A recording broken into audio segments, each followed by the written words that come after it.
Hey guys, welcome to another episode of the High Ticket Coaching and Consultant Strategy and Growth Show. Now, if you're listening to this interview anywhere else but within our private Facebook community called High Ticket Client Attraction Insider Circle, then definitely come check us out. We'd definitely love to have you. And that community was put together specifically for coaches, consultants, and service providers who are serious about getting up to that 6 and that 7-figure level. So if that's you, definitely come check us out. Now, today I want to introduce you to one of the members of our community, Ambila Nath. Welcome, Ambila. Thank you so much for having me. Awesome. You're welcome. So tell myself and the rest of the community, what is it that you do?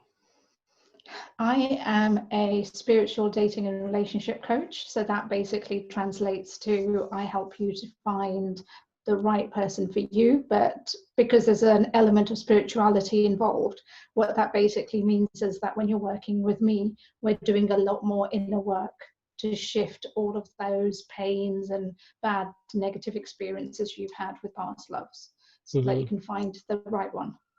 Okay, awesome. So now before you did this type of work, what did you do before? Oh God, my starting was nothing to do with spirituality. It was actually, I came from a corporate world.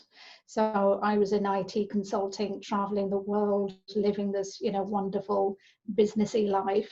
And then when I got into coaching, I thought that my direction or the way to do what I do was doing business kind of coaching, startups, helping people with their business model and all of that.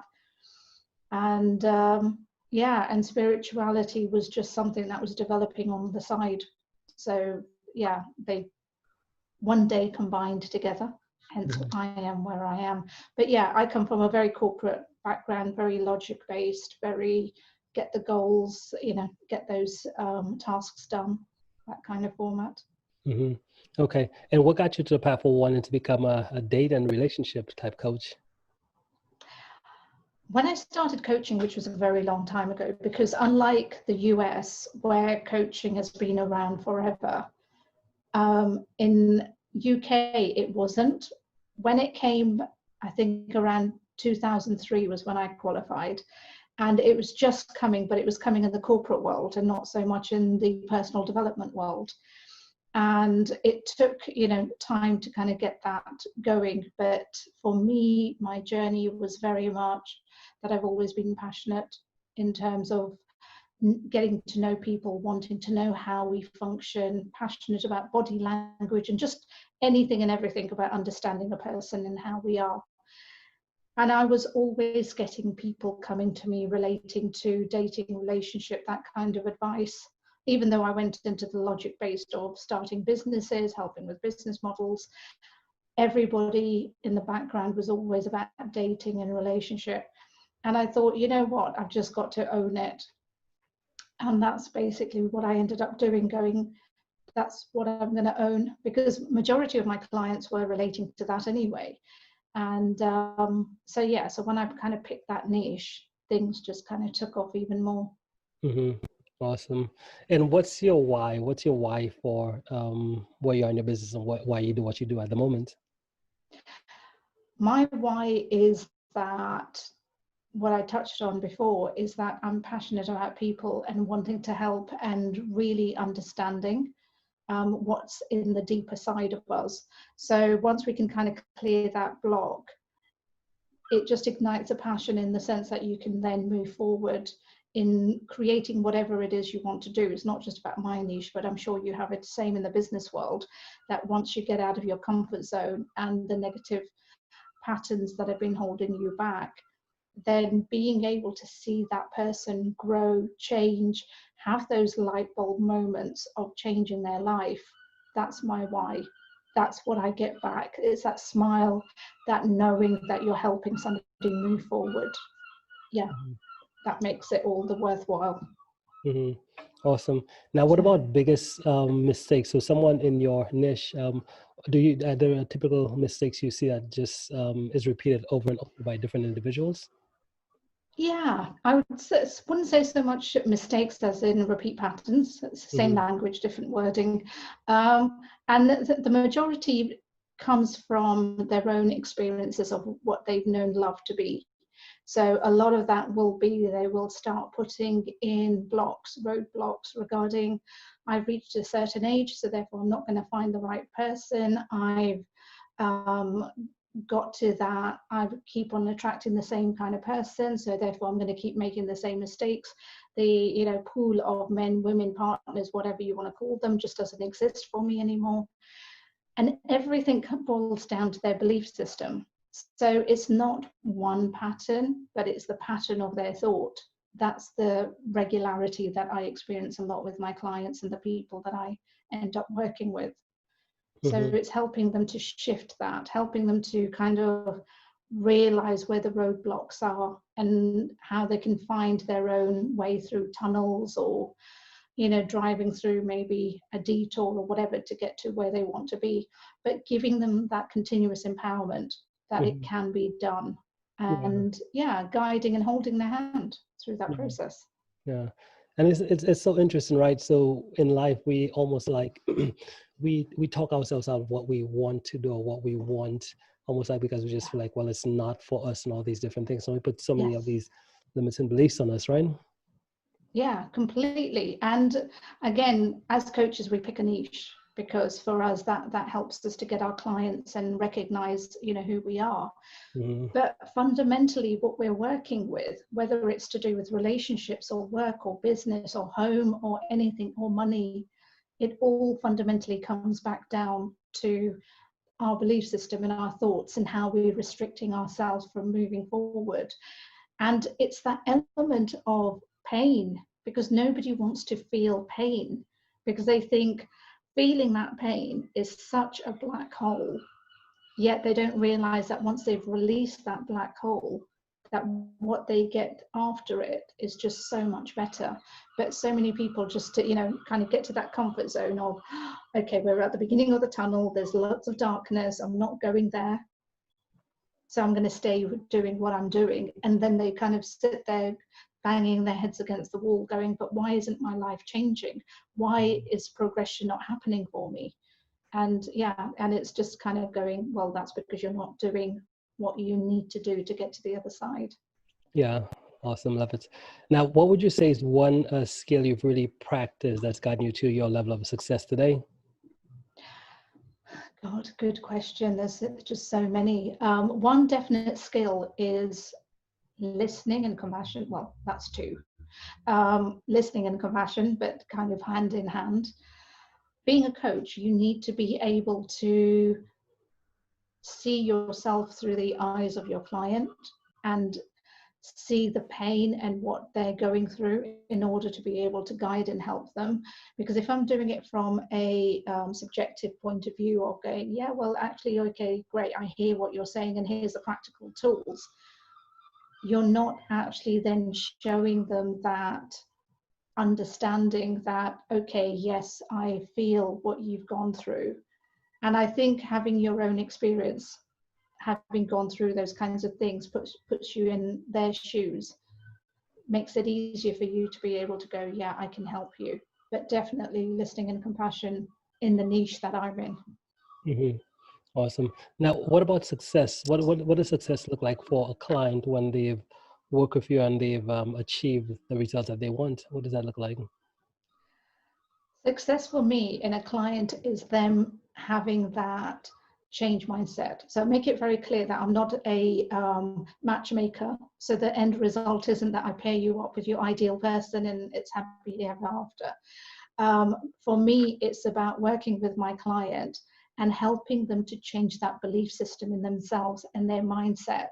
So that through the journey of working with me, what they find at the other end is that person they want to be with is not an idealism, isn't somebody they dream about but can't attain, but it's a realistic person that they can actually be with, and also helping them to shift the old patterns so that they're not attracting the negative people that they had been, who keep on reinforcing to them that actually, yes, you're not going to have a happy relationship with anybody. So it's getting them to a point where they believe that yes, they can have that person they want and have that wonderful relationship that they want. Now, how does someone go from there to that ideal reality? Is it, what is your process? How does working for you look?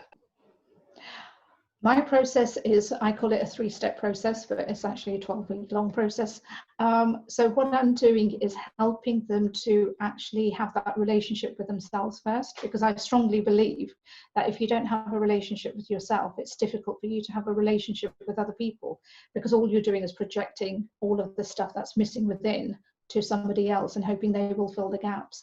So teaching them to have a relationship with themselves, then understanding their past relationships and why they attracted who they attracted, what they did to have that happen in their lives and all of that, and then build up their confidence, build them back up, but recognize the new person that they are, the changes that they have within themselves in terms of their belief system and everything else, and then encourage them to get back out there and start meeting people, and not necessarily going on apps and dating sites and things like that. It's with working with whatever's comfortable for them, because other people actually want to meet people by hobbies and doing things naturally.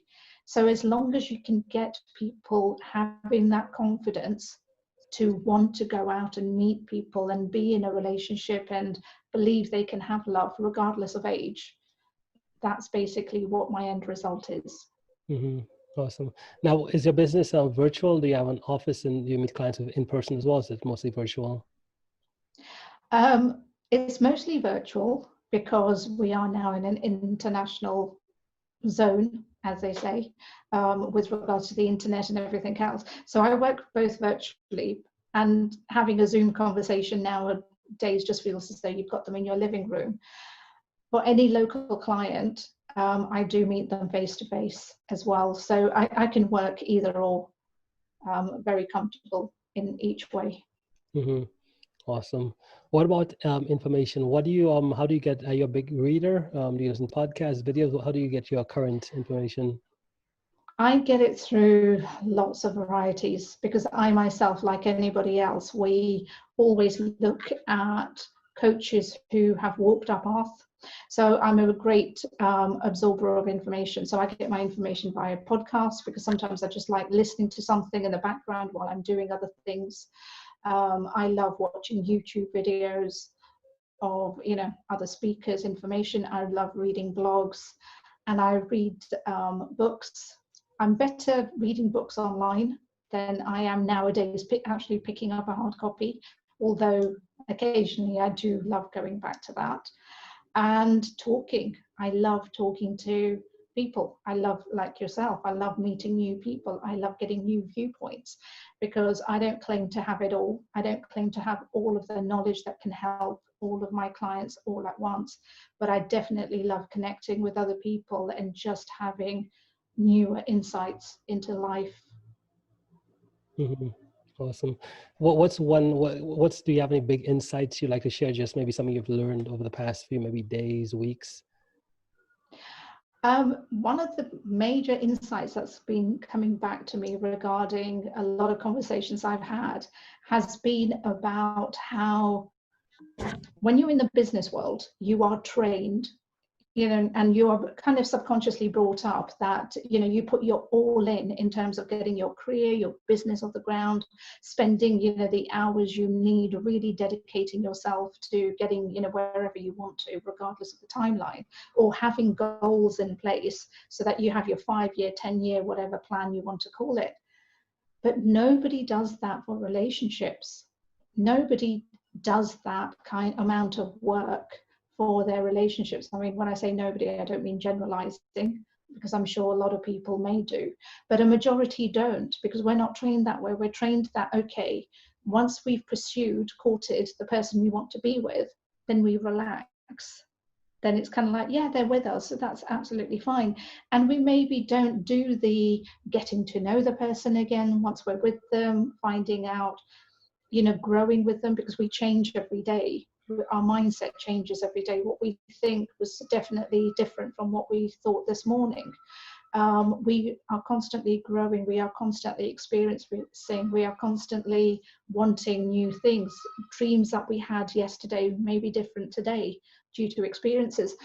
And all of those things we forget when we're in a relationship, because we think that we know the person, we live with them, so we know them. But actually, you need to put in a certain amount of constant work in your relationship as you would in your career and business, because that is called maintenance. That is growing with your partner. That is getting to know the challenges and the new things that are happening with them. So definitely a lot of people have had that realization of, oh my God, we don't do that in our relationships, but we do it subconsciously when we're thriving for our careers and making that happen. So I definitely say to people, make sure you're putting that work in on a daily basis to maintain that relationship you're in. Mm-hmm. Awesome. And what about a tip, right? Do you have any tips that you could share for someone who is maybe looking to get in a relationship or looking to improve that area of their life, something they could do that could help them get on that path? Yeah, I mean, nobody has to work with a coach. That's absolutely fine. I'm not dictating that, you should go and work with a coach, but if you do, please give me a call. But no, the tips I would give is definitely look at, if you're single, then get clear on who you want to be with. Please do not go with the dating rules that are so dated, and please do not go with a big expectation checklist of, the person has to have all of these 10 points, and if one is missing, I'm not going to be with that person, because you're not allowing yourself, or you're not giving them a chance just as much as you would like a chance. And if you are doing that, then it's flagging that you've got so many barriers up, so many things within yourself that you need to work on. So I would definitely say, be open to talking to people, be open to recognizing and trusting that what you might call a gut feeling, intuition, whatever you want to call it. But if something doesn't feel right, then 100% something is not right. So definitely walk away from that. But if something feels right and comfortable, then just allow it and see what happens. So if you're single, yes, I would definitely say put yourself out of your comfort zone and be open to talking to people. If you are already in a relationship and you want to enhance that, then definitely spend more time with your partner. Definitely spend quality time, maybe away from your phones, maybe away from technology, but actually get back to the basics of talking and communicating and seeing where you both are now and finding out what's been going on with their day, and just spending quality time together and making that a priority, not fitting it in because you've got a cancelled business meeting and you can rush home and you've got that evening free, but making it a priority just as you would that business meeting. So those would be the two main points I would give for singles and people in relationships already. Mm-hmm. Awesome, Ambila, I love it. Now, if someone wanted to connect and reach out to you, what's the best way for them to be able to do so? Best way is Facebook. I am the most active in Facebook. You will find me doing a lot more podcasts, talking, being interactive. You can also find me in other social media, but Facebook would definitely be the most instant way of contacting me. Mm-hmm. Awesome, guys. And guys, if you listen to this interview on the live or the replay, the link to connect right to Ambila, they should be either right above or below this video, so you can click and get connected right to her. Well, Ambila, hey, thank you again for stopping by today. Do you have any final thoughts before we end? Just to say that everything is a work in progress, and be kind to yourself through your journey. Mm-hmm. Love it, love it. Awesome. Well, hey, thanks again, and we'll talk soon, okay? Thank you so much for having me. Awesome, you're welcome.